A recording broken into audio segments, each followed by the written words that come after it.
important part of the day, which is the panel discussion about utilitarianism in ICT and fundamental science presented there. So please, Jaak Vilo, Professor of Bioinformatics from Tartu University.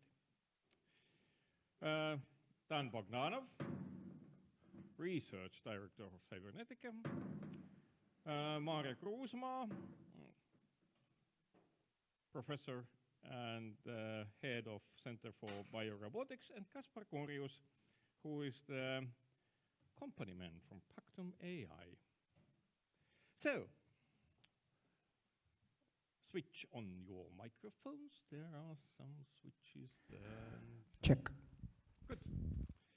And the first thing what we heard here, and a certain type of that kind of hot topics came out a little bit, is the issue, is that kind of pragmatic approach to the ICT.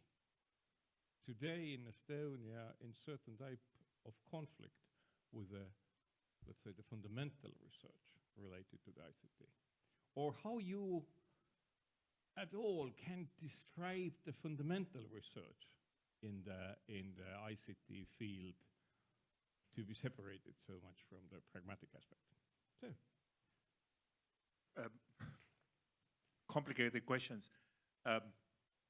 Let's talk about this prioritization of research. IT Academy was actually top-down prioritized because we knew that there would be funding available, but we had to put on table what topics. And more or less, universities did, on one hand, the gap analysis and where are the current strengths, what needs to be strengthened. We opened up new research directions and started to recruit. Some of them were fundamental, more theoretical, some a little bit more applied. The problem is in IT that sometimes the theoretical that you might consider more fundamental and applied, they come often hand in hand. For some other disciplines, all IT is only applied. There are no theories at all, right? So this is definitely not true. But IT Academy funding enabled us to top-down prioritize topics, start recruiting people in these areas. And this is one question, important question for overall Estonian science policy. How do new research groups emerge in the first place? So we created areas, we created topics and recruited and gave funding. With the current funding systems in ETAC, that would not be possible actually. Maarja, what about the biorobotics? Is that applied field or fundamental research field, or how you feel in your field activity, the issue with all here? Oh, I didn't expect you to get so personal in the beginning. I think it's more fundamentals than much of the research done in IT at the moment in Estonia, but at the same time, if somebody would ask me what did I do wrong in my research career, then I would say that not paying enough attention to fundamental problems or theoretical problems, or having a really strong theoretical background. And I can see it even more in many very applied groups that many problems that they are dealing with can be actually solved in a much more elegant or substantial way if they knew the theory better. That would be my answer. In this evaluation, one issue was clearly pointed out that the doctoral students, they leave the study too early. The reason is most probably economic reason. How much in your company, Kaspar, is presented, let's say, the PhD students, they left the study and started to make money in company and in that kind of positions? Yes, so the company Pactum AI, we are 85 people. We are doing AI negotiations. So we have bots who reach out people, and they bots are having negotiations, closing deals. And yeah, in Estonia we have 40 people. My co-founder and brother, maybe more known in this audience, Korjus, in PhD, answering the question. Then we have few, but we don't have as many as some of my friends. Like, I don't know, App Catalyst has 20 PhDs out of 25 people or 30 people, or we have just couple, and none of them have dropped out. We like people to finish schools. Okay, done. You talk quite emotionally about all those slight controversies between, let's say, the fundamental research and applied research. Is there any other solutions? Because one solution is good, and there was pointed out in this report, it's money. Pay more for the PhD students, and they stay and they study. Can be solved that kind of problem that they are leaving, which is clearly pointed in this report, in other ways than just to pay more? So I think this discussion has been had recently about doctors, medical doctors. Yes. If we just throw more money at it, will the problem go away? Some of it will, some of it won't. So I won't say yes, not more money is not the only answer. I value all the people doing research, everybody else too, but doing fundamental or applied, this person's value to society is not somehow diminished in my eyes if they do fundamental or applied. So that's to come first. I'm more of an applied person. When I've had theoretical issues, fortunately my team has people who are way better than theory. Lucky you. And then if they need better, then they read all the public research, and they just need to be able to read it and understand it, which means they need the ability to read that level of research. So there's, may you be blessed with knowing people who are better at what you do. So I would argue very carefully that the incentive model is slightly biased, because if somebody is valued by which kind of papers they write, then that is the bias, and how many of those papers they write. Let's come to the PhD question. 20 years ago, Estonia was in a totally different state in IT research, period. We have come a very long way from 20 years ago, when it was only a couple of people on their own did something. Now we have capacities, we have proven things, we show that we have qualities, capacity to teach, willingness to study. It's a little bit more limited by number of positions that we can open. Funding for PhD students, we have paid well more than state scholarships. But on the other hand, state scholarship has been preventing many people. They listen, the state only valued it at 600 euros per month. I'm not going to go there. It's the impression thing. Although now the state's salaries have increased, their average salary, the pays can be even better than in Italy, France, in many other places, competitive. So we are in the turning point. But what is needed, that every time that I speak that we do need PhDs, I get from the audience people from the companies. That's okay, but much worse from state agencies of IT, Smith and everybody cannot be PhD. And nobody has done the calculations that Estonia has produced less PhDs than is needed today for the academia alone. And yet of our graduates, more than half are being recruited to the companies, including your company is benefiting from PhDs because he can go to the stage and say that I have a PhD in neuroscience AI/AI, I know how to do AI for this and this, right? So what is needed is more PhDs, both for the universities so that we can be sustainable, plus for the industry, plus for the state. And that means for IT tripling the number of intakes. There is, of Blunt. course, the question about if such rumor exists, then where are the roots of this rumor? Who spreads that kind of rumor that don't need a PhD to... Oh, for HR people, you don't need mathematics in IT. But that is never has been the problem for students are willing to study IT, but the rumors come from, I don't know, hearsay. Yes.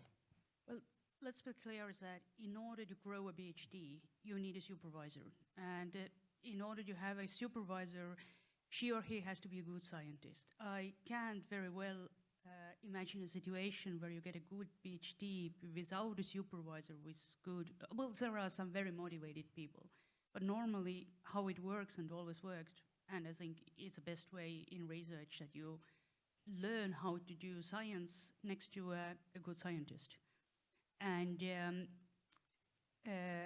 this is even not about money, but a organization culture and how to grow the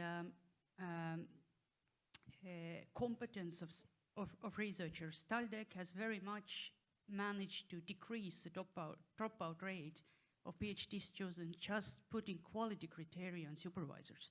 Not anybody can supervise a PhD student. You really have to be good yourself. And that's one thing that we can doing. And always there could be more money. I'm always for more money, but there are also other ways how to do it. Done. There's the motivation, there's the psychology. When we're talking about dropouts, then what defines a dropout? Do they never graduate, or do they graduate later than the 4 years? Currently, it seems as if it's later than the 4 years, then it's almost like a dropout, because state funding works that way. But sometimes it takes longer for that researcher to grow up as a researcher. Second point, there's 1.3 million of us. So I think we can't throw people away. If there's someone who has, let's say, 3 out of 4 properties to become a PhD, and is lacking the one, then it might make sense to try to work around the one and still get that person those skills so that added research and value might be created. But that means understanding on a human level of how that person works and making sure that they can conclude. I have to say that yes, we do employ PhDs. We employ them on research projects. We let them force them to graduate, and sometimes they can't do it in 4 years. I did mine in 5.5. We have some who did it for more. And that's doable, I think, in the long run. But yeah, I understand why the quality requirements are there for 4, and I understand why you had these supervisory requirements. This makes a lot of sense. It improves the numbers, and in the large scale, improving the numbers works. But we don't have the intake of students that, for example, German or Swiss or American top universities have. Not enough people are coming in. And the problems for that might be, I don't know, math education in the primary schools. Maybe it's there where we have to start with things. Because currently, and obviously there's hype as well. I don't know, data science courses, AI courses right now likely have 50 plus, maybe 100 people? 200. 200. Cryptography courses had, one of the advanced cryptography courses last year had 3 people, and they were all Cybernetica employees because we forced them to go to that course. So sometimes it's the hype also. But it doesn't make machine learning applied research. Come on. Did I say? I don't remember saying that. Kaspar. I can't say that how much I wish to say that, but I can't say that we are looking PhDs in our hires at any point of time. It's a nice addition if people have these experiences, but main things we look are different and in some sense boring skills more that is needed in this enterprise business where we are like it's about the collaboration. It's like about soft skills much more, because we are like on average like the people who we are like super smart, like, and so the extra PhD there is not the thing we are looking for. If this was kind of the hint or question to me to ask about this thing. In between, I encourage the audience to let us know if you have some question or remarks. Jaak has, and then you, Yeah. Marco. So I give the numbers. The intakes are about 40 per year for all the universities combined, 3 universities. In the beginning of IT Academy, Taltech managed to take some of the old standing lecturers into PhD. There was a peak. The extra funding actually allowed to go higher. Number of Estonian citizens in applications are way lower, maybe below 20, stable all through the years. Graduation rates from those are about 20 total. Estonian citizens maybe 12,000 or so per year. You cannot put in advertisement any demand for PhD. And those 12 would not be enough to sustain universities at current level of academic staff. So this is the problem. Now, how to solve it, and I have been telling that also in past, let's compare. We don't need to compare to humanities or social sciences. Let's compare to natural sciences and exact sciences, physics, chemistry, etc. That's the easiest way to compare, right? They have 1.7 times less students. So IT people have 1.7 times students to teach. But we have twice less PhD students, even now, when we have such a huge gap. We have twice less PhD students, 1.7 times more students. And from ETAC, we have 10 times less research funding. And that is the fundamental research funding that is bottom up, my idea that I want to develop so that I can pay to PhD, I can bring in PhD students on my ideas, not somebody else's subscription. Maybe you should do that. Maybe, but maybe I don't want to do that, right? I want to develop my idea, and that's where ETAC funding is so crucial, and that's where we have 10 times less research funding compared to natural sciences and exact sciences, while we have 5 times more PhD students, and what the multiplication factor is 20 times more students. Now, Marco Piso, you have Yes. the Research Council representative. I'm not going to comment on what you said, Jaak, but I have a question.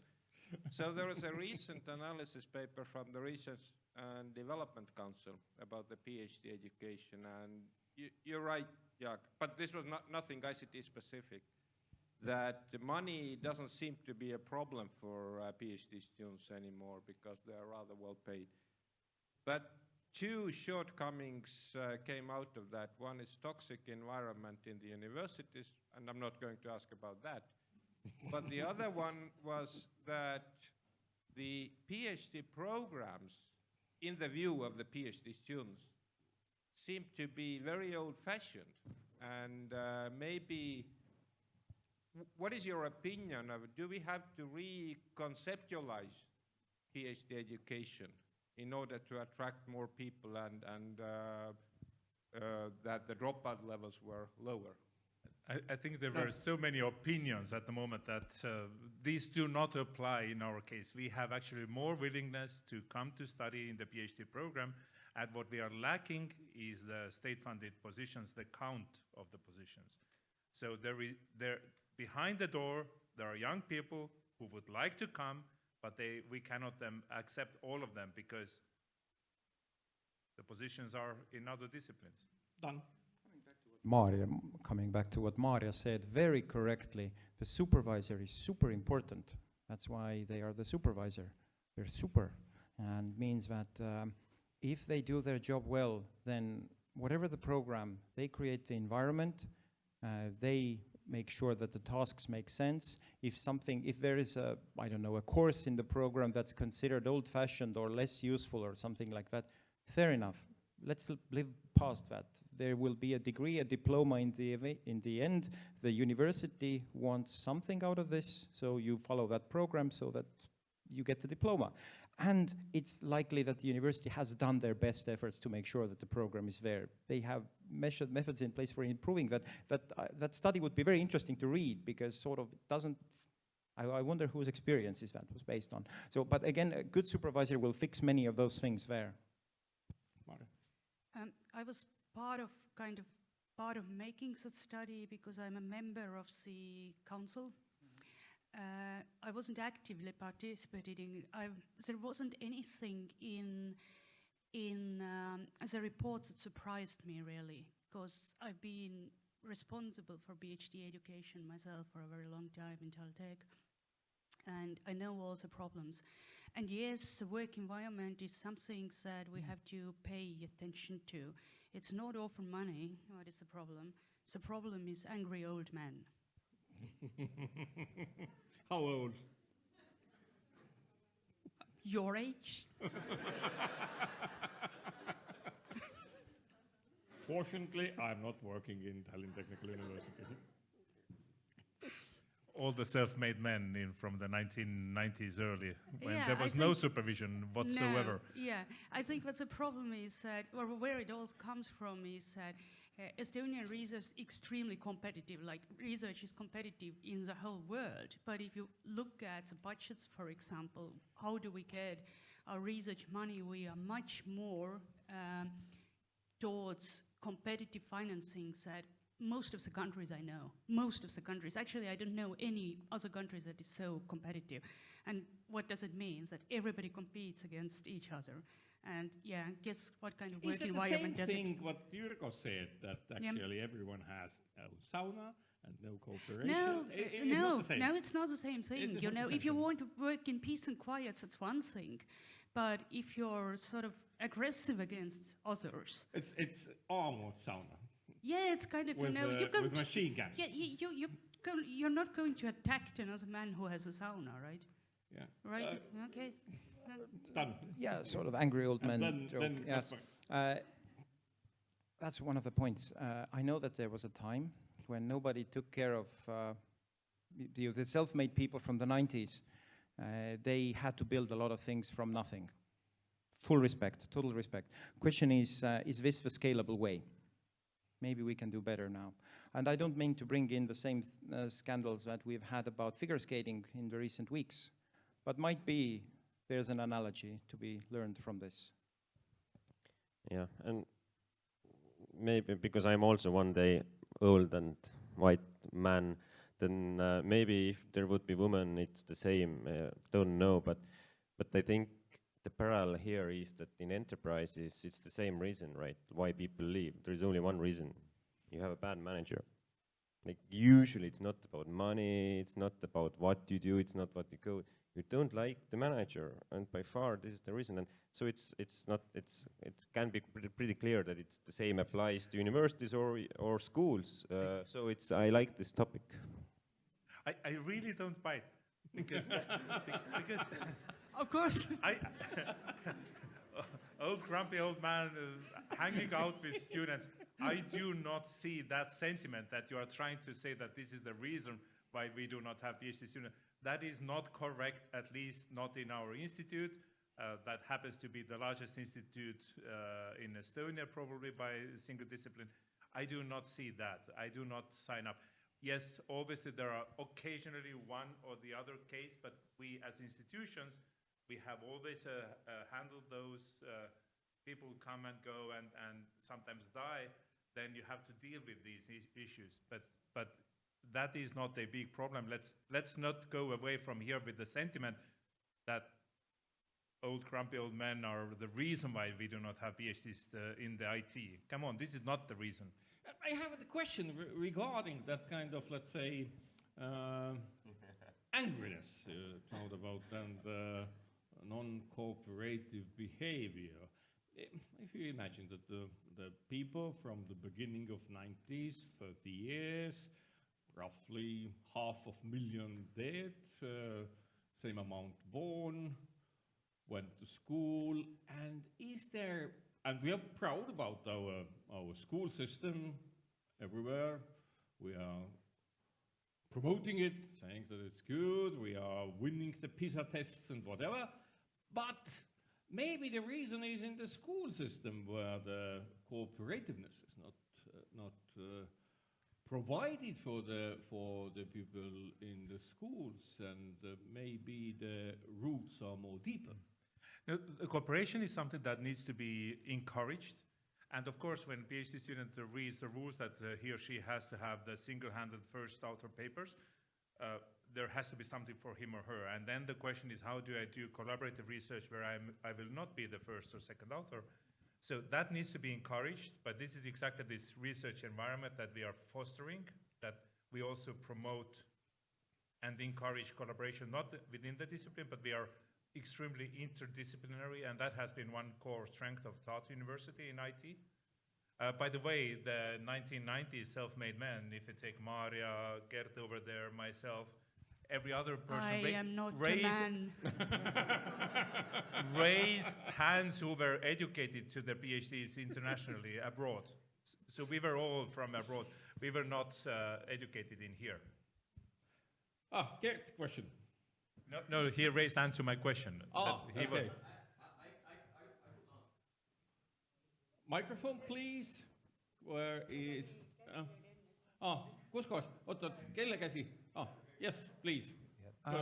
In regards to PhD students, actually one question that came to me now is where, especially universities obviously, where do we source the candidates to become PhD students, and what about that process?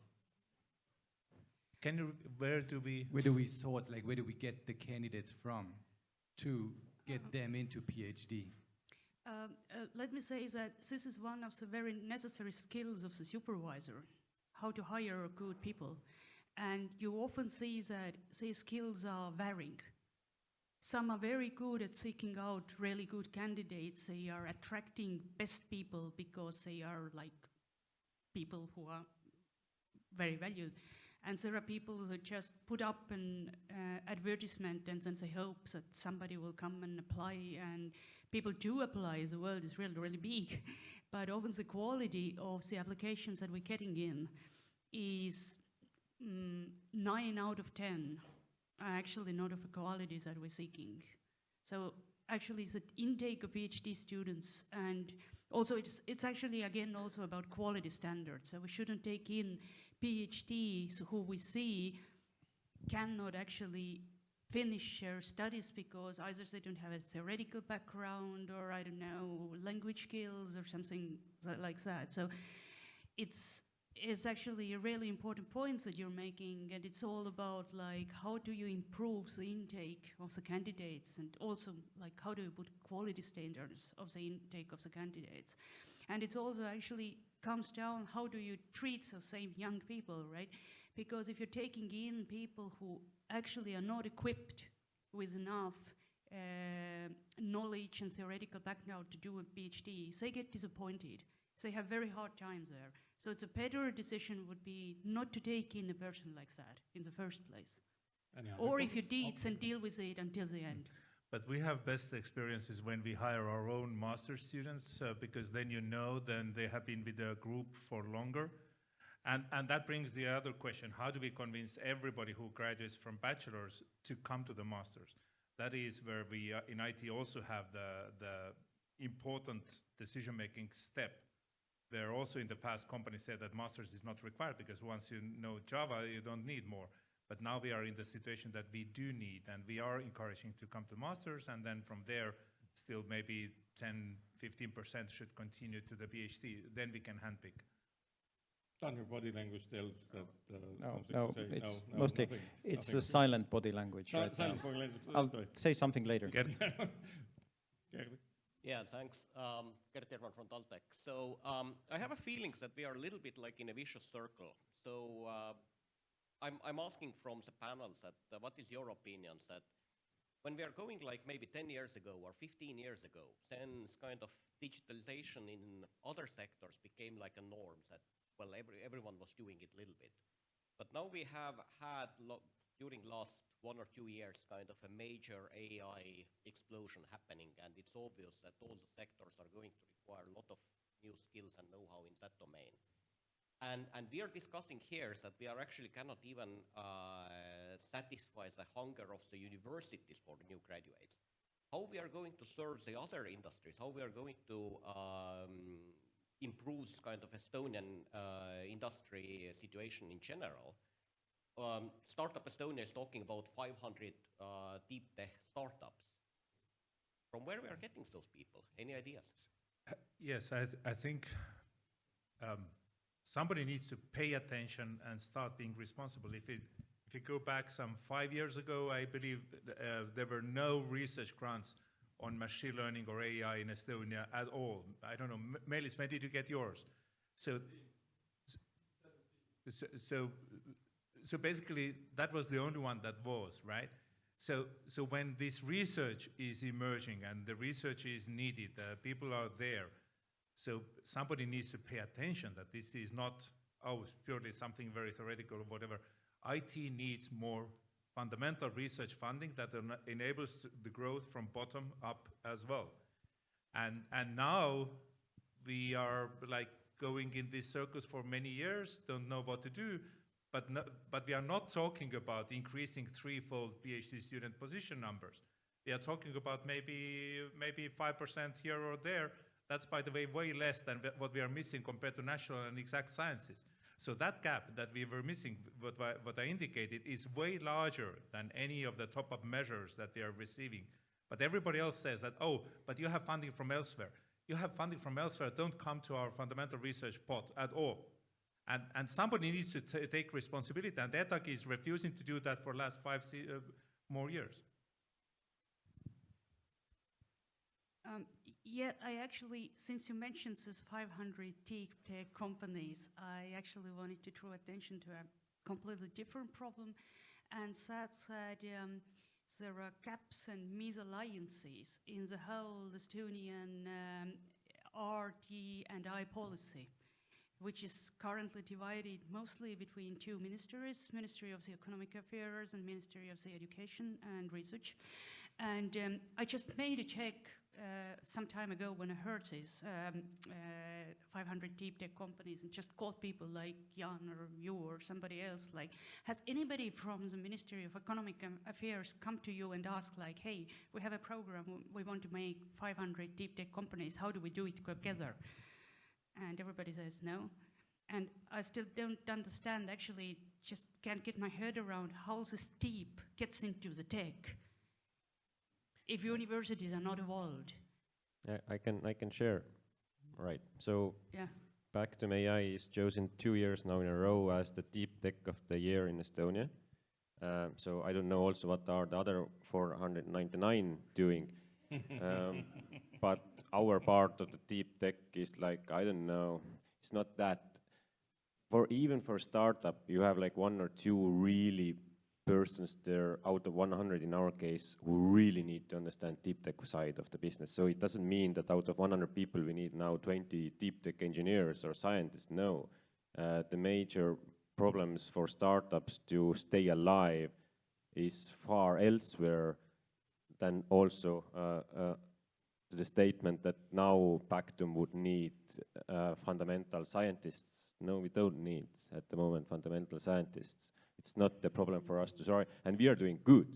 Our growth is like 6x per year, and we are struggling to survive. So and deep and fundamental scientist is not helping us to survive at the moment as much as I would like to, right? So in that sense, it's so and so that we do need, but it's not that 500 needs all our deep tech scientists. I have another take on this. So it used to be that with a deep tech, there is another side. We did well in the apps. Let's now go into deep physics, chemistry, biology.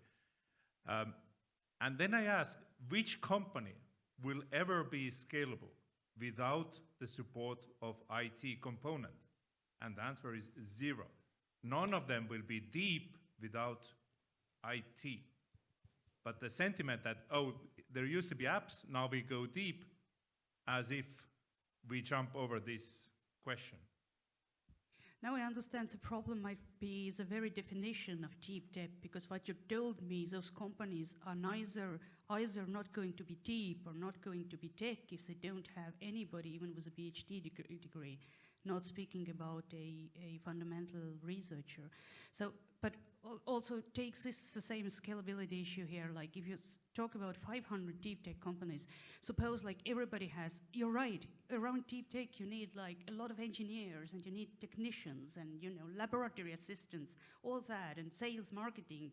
I absolutely understand that. But suppose like in every deep tech you have at least one person with a PhD, which means like you need 500 PhDs. Like how many do we graduate right now? Less than, well, a You're dozen good at Estonian numbers, citizens yeah. in Estonia in IT. Yeah, yeah. Well, it's not possible. Yeah, but Maarja took half my point right now. So the numbers game is exactly, it's fine. That Pactum needs a few, 2 or 3 deep tech people to run this company. That's great numbers. That means that for the 500 companies, we need just 1,000 of those deep tech people. That gives us a number, a goal. So now the question is, how do we get towards that goal? But you also have the masters of Yes. science in data sciences. Yes. All of these who need to be trained, and Agreed. you have many more. But those are not the PhDs. But listen, already the conversation is going, how we do that. If, you know, Ministry of Economic Affairs would have asked us 2 years ago, So we would be already not just talking, but already acting, no, right? we gave the answers. Jüri Jõemaa, Ivo Laas can agree to that. With ITL, we agreed what needs to be done for the IT field. We need to increase our PhD intakes to 100 in Estonia. And for 5-6 years, nothing has been done on that regard. So IT companies actually convincingly understood and supported that, and we have done, as a country, we have done 0. Not, okay, I'll take back. We have done a little bit. We have done 10% of that step that is needed. Maybe my non-competent question, but if we are looking in abroad, for example, the big IT companies or technology companies, as we call them, Meta, Alphabet, that kind of things. I understand that inside of those companies is going on large-scale research in many fields. Most probably nothing like that in Estonia, because the basic research is made in universities. So what is the situation? That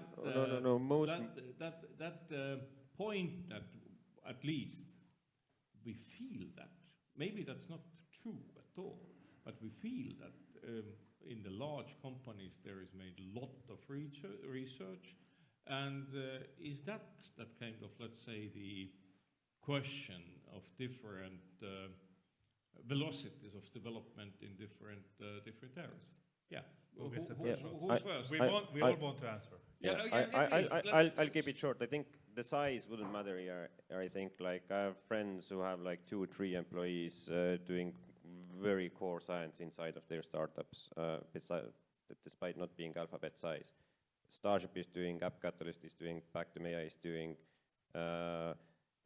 Gelato is doing like all these latest deep techs. Like this happens within these companies, and it's very heavy and very fast science happening in every day in these companies. Having lost 2 team members, one to Apple, one to Meta. I've asked later, so how does it work inside their companies, and I've looked at what they have been doing there once they went.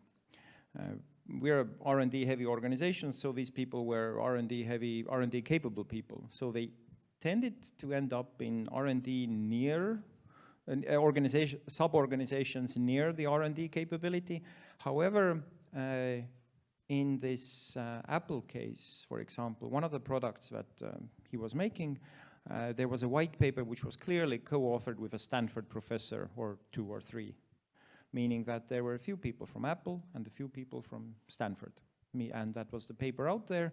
So the culture of going out and working with a university and then sort of getting it done without having this blanket grabbing exercise being too long. It's possible. But again, that might be something that Estonia will get there maybe in 10 years or more, as this becomes more of a norm. This becoming more of a norm requires higher maturity on both sides. Google, Meta, Amazon, 90% of the publications are joint publications with universities. 90% are joint publications. Unfortunately, there is another side of the coin. Only a couple of percentages of patents are jointly owned with the universities. So it's quite a brutal system, actually, that thrives very much on the public money. But definitely there is our universities, also Estonian universities research, channeled into the profits. If I take these Google or the big companies, the reason why they do research in some areas is because they are the first to hit the scale where that research was needed. So without academic groups that are, it can be 5 people, smallish group can be 20 people, larger group, they will never hit those scalability issues.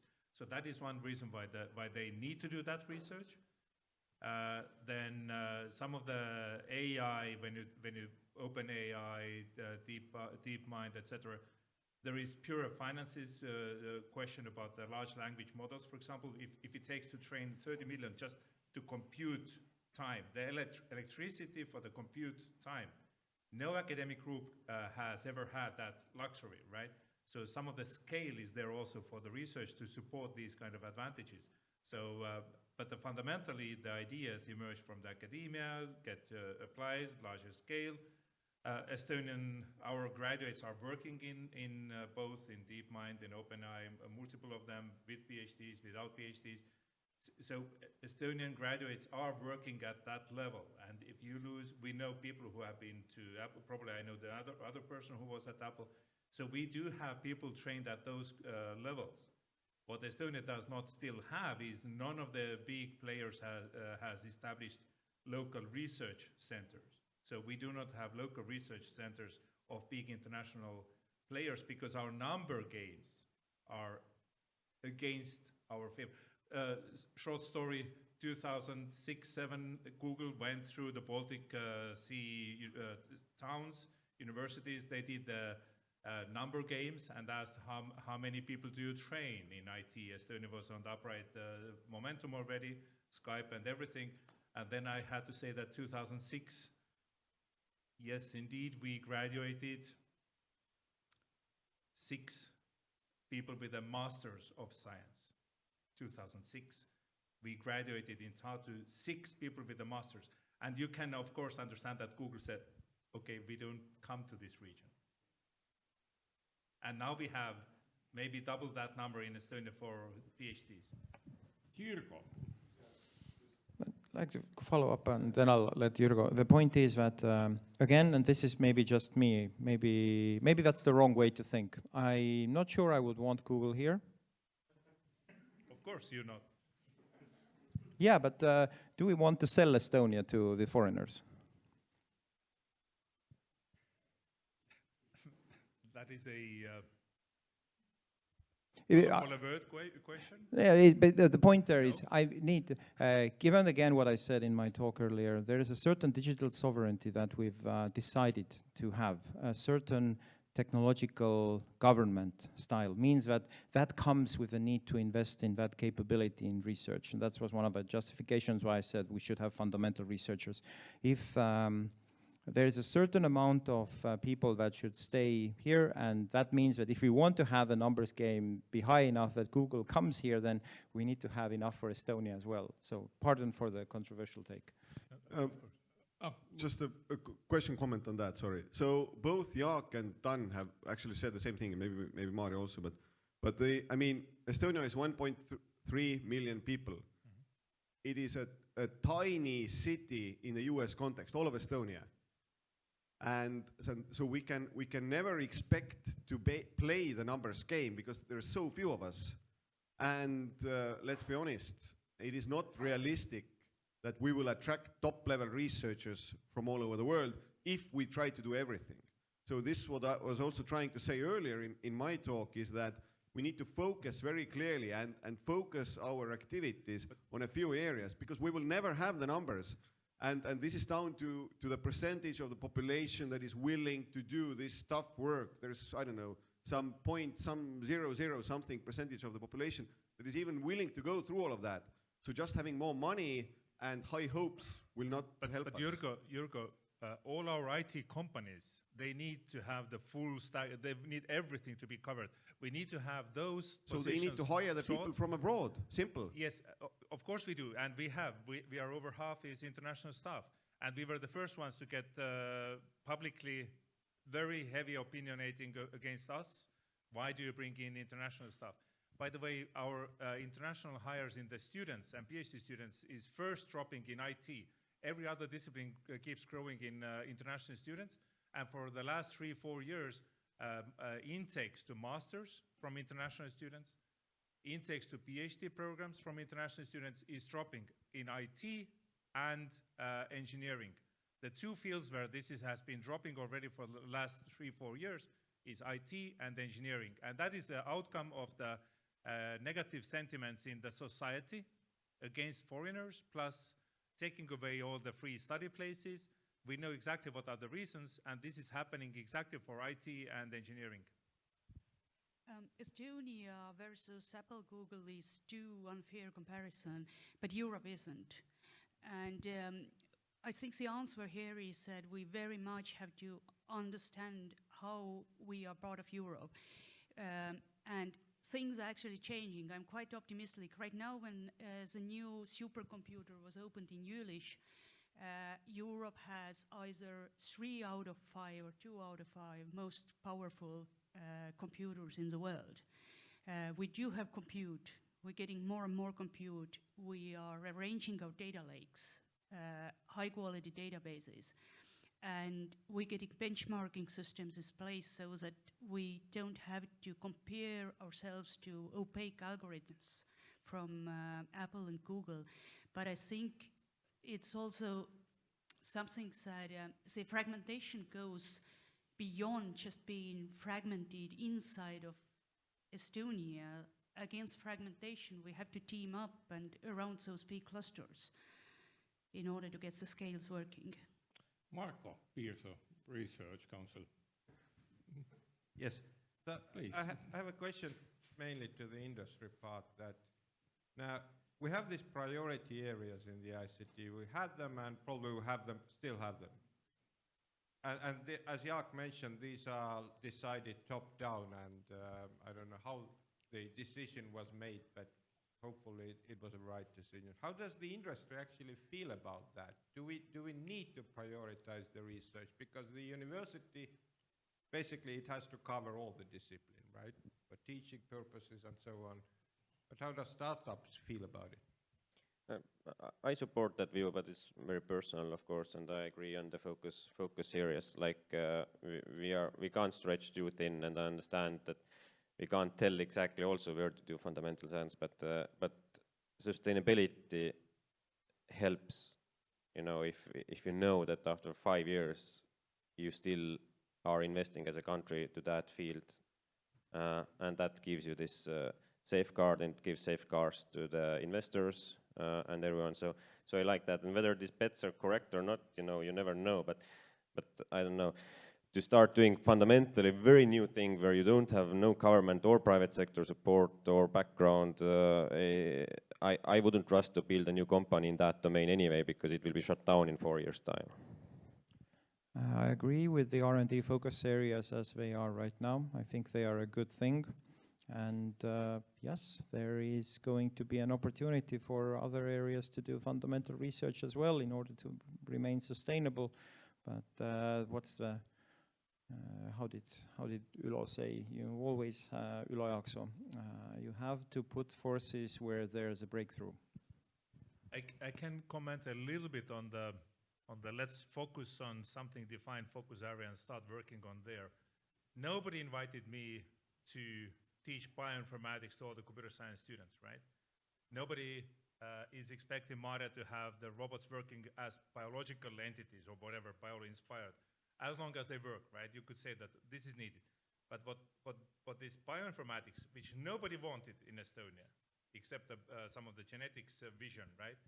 Actually enabled data science. We have, from my research group and the courses, we have support to the Cybernetica. Dan was working with me in their many other disciplines. So that was actually data science. It wasn't said that bioinformatics is needed. That wasn't the priority area.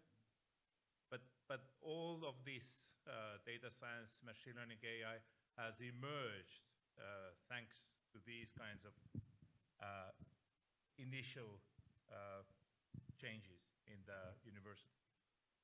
Yeah, well, nobody asked me to do biorobotics, but I'm nudged quite a bit, depending on what money and where is available. So I am directing myself where the money is, actually. And I'm not teaching biorobotics. I think it's a ridiculous thing to teach to anybody. I don't teach bioinformatics. I teach robotics. I teach algorithms. You see, And here we well, go. data mining. But I think this is a very important point, maybe the last one here, is that whoever is a professor in Estonia, in so small country as in Estonia, he or she has to be a very good generalist. We can't afford people being very isolated or very narrowly focused. There are not much time left, but two sadnesses also mentioned in this report. The one is about the IP, intellectual property and patenting. So that the question is, in Europe, mostly there is the issue that if you work for the university, then mostly the university is the owner of practically all the patents and that kind of things. There are some, let's say, changes happened in the world, in states, in Canada, where the universities are not so, let's say, they intensively demanding the intellectual properties to be owned by universities themselves.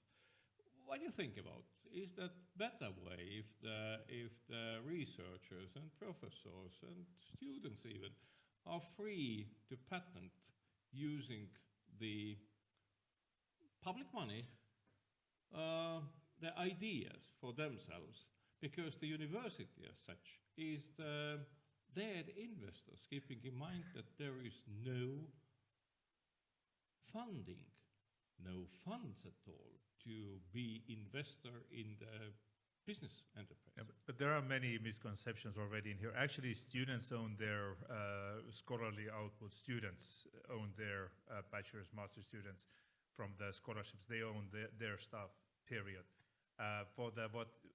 When you work for the company pays salary, company owns your IP. So in the first round, this is not a problem.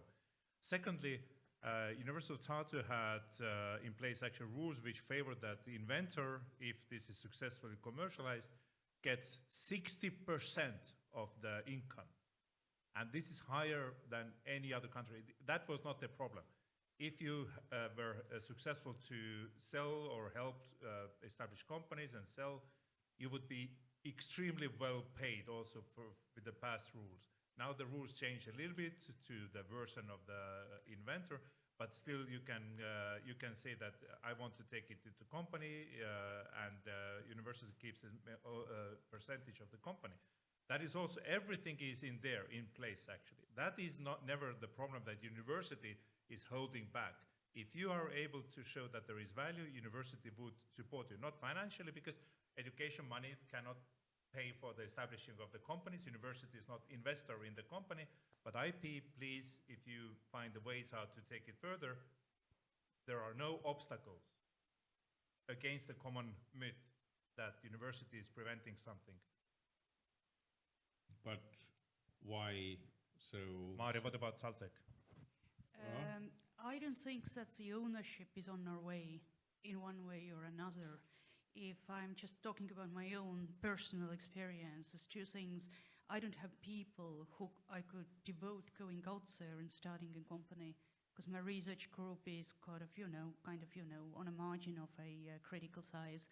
And the other is support services in the universities, TTO, technology transfer offices. It's probably I think the researchers are not getting the support they need. And those are two things which are most important. Well, what is then the reason so small number of IP in here? I can say from industry side why these days we see in our competitors' landscape as well and in AI landscape, the patents themselves are not that popular anymore in the industry. In fact, no investor ever asks about whether our technology is patented or not. And we have issued patent as well, but this is mostly to protect legally ourselves if someone sues you, not that no one else could do your technology. And this has helped us, like some law cases that people have come to us, like we have shown that no, we were there first. But in general, I don't know, I don't have that experience what it was 10 plus years ago, but these days no one seems to care in our AI industry. Yeah, the AI industry is moving slightly too fast for that. In certain more enterprise industries, you are asked, if you sell technology, you're asked for something called freedom to operate. Means that if somebody buys technology from you, you have to absolve them of all liability related to intellectual property. So that line of business also still exists, and there the rules are different.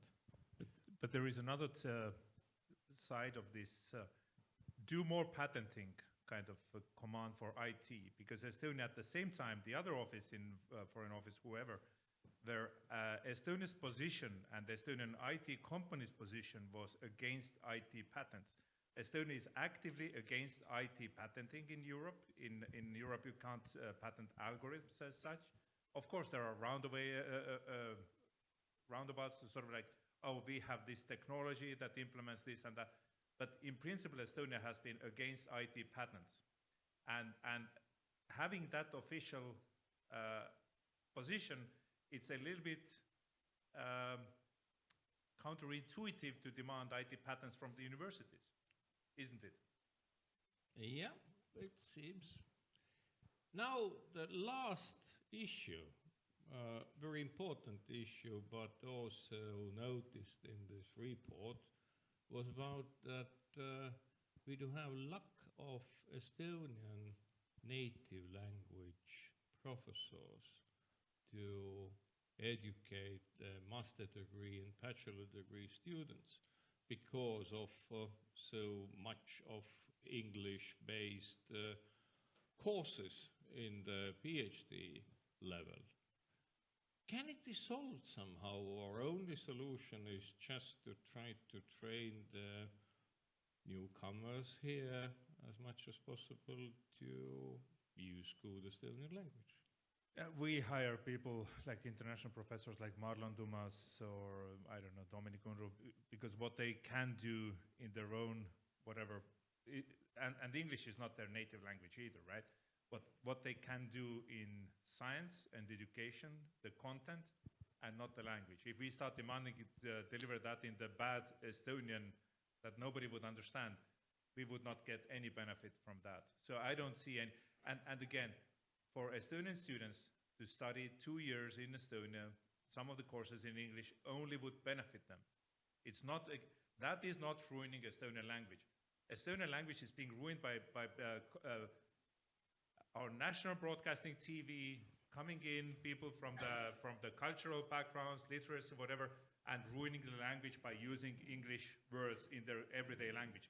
Not IT students who study for 2 years in English in Estonia. Maybe the people who made this paper, they're from Italy and stuff, so maybe they don't comprehend the size of Estonia, that this is not... that was actually my question here too, because... And they maybe can't speak English there in that level, right? So I don't know. There's a legal requirement to provide bachelor studies in Estonia. So what, I mean... But they also need to study English. Yes, and every company in Estonia wants people to know English at sufficient level. Every IT company. Can you imagine otherwise? You opened a very difficult topic just in the last minute of the panel. Thank you for that. I think it's a really big problem that if I look, for example, the same PhD students we're talking about, when they graduate from a university, suppose they want to stay in academia, and I'm feeling that there are two options. That if you can Estonian, then you're going to the teaching track, and you have like all these big lectures with several hundred bachelor students that is way too much for what you can do, and you have no time for research.